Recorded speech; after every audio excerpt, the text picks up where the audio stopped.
কি পালকিওয়ালা, পালকিতে কইরা কি নিয়ে যাইতাছো? ছি ছি শান্ত ভাই, এক কাউরে না জানে তুমি বিয়ে করে ফেলাইলা।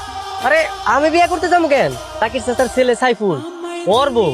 তাইলে ঠিক আছে, তুমি বিয়ে করলে তো আমারই করবা। তোমারে করতে যাবো কেন? আর আমি তোমারে কইছি না আমি তোমারে ভালোবাসি। সকাল থেকে ফোনে আসছিলি। ওই যে সাইফুল ভাই আছে না, ওর তো আজকে বিয়া, পালকিতে করে বউ লয়ে আইলো, ওর বউরেই দেখতে গেছি। সারাক্ষণ করে ড্যাং ড্যাং করে ঘুরে বেড়ায়। কি একটা মাছ আর শাক লিয়া ড্যাং ড্যাং করে বাসা যেতেছো?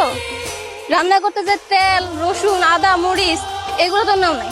এই বউয়ের মতো তুমি আমার ঝাড়ি দিতেছো কেন? হ্যাঁ, তোমার হবু বউ হিসাবে আমার একটা দায়িত্ব আছে না? এই পালকি শোনো, তুমি যদি প্রতিদিন আমার এভাবে বিরক্ত করো, তোমার বাবার কাছে কিন্তু আমি সব কই দিব। কও না কও, আমি তো এটাই চাই। এমনি কেউ শিখলাই? দিলাম ওনাতে কি করবো? হ্যাঁ, আমি তো ভাবছি ভুল রেক করে যে তুমি আমার বাসায় আইছো, কেউ যদি দেখে ফেলায়। দেখলে দেখো, তাতে আমার কি? তাতে তো তোমার কিছু হইব না। কিন্তু তোমার বাপ জানে গেছে, যদি কেউ বিচার দেয় যে রাইট করে তুমি আমার বাসায় আইছো, তোমার বাপ জান তোমার গ্রাম ছাড়া করবো। এই পালকির মধ্যে কে তুমি? তোমার আমি কতবার করে না করছি যে যুবতী মাইয়ারা বিয়ার আগে পালকি তুললে পালকি অভিশাপ দেয়। পালকি অভিশাপ দিলে এমন কি হইব? পালকি তোমার অভিশাপ দিলে তোমার আর কখনো বিয়ে হইব না। এই লাগেই তো কইতাছে, পালকি অভিশাপ দেওয়ার আগেই তুমি আমার বিয়া করে নাও। আরে আল্লাহ, এই তুমি কখন বুঝবা কত? তুমি কখন বুঝবা আমি তোমার কতটা ভালোবাসি? ও পালকির মা, শান্ত আইছে, আর একবার শরবত খাওয়াও। তা তোমার পালকি কেমন চলতেছে? আলহামদুলিল্লাহ চাচা, ভালোই চলতেছে।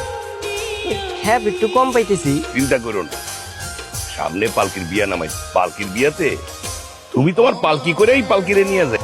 আমারে দেখার লাগাইছো তাই না? তোমার দেখার লেগে আসমো কেন? আমি কামে আইছি। তো কি কামে আইছো শুনি? তোমারে কইতে যাবো কেন? বুঝতে পারছি, আমি কষ্ট পেয়ে থাকি এটা তুমি চাও না তাই না? তুমি কষ্ট পেলে আমার কি? কারণ তুমিও আমার মতো আমার ভালোবাসা ফেলাইছো। শান্ত আমারে অনেক ভালোবাসে। সে যদি তোরে ভালোই বাইসা থাকে তাহলে এখন পর্যন্ত কয় না কেন?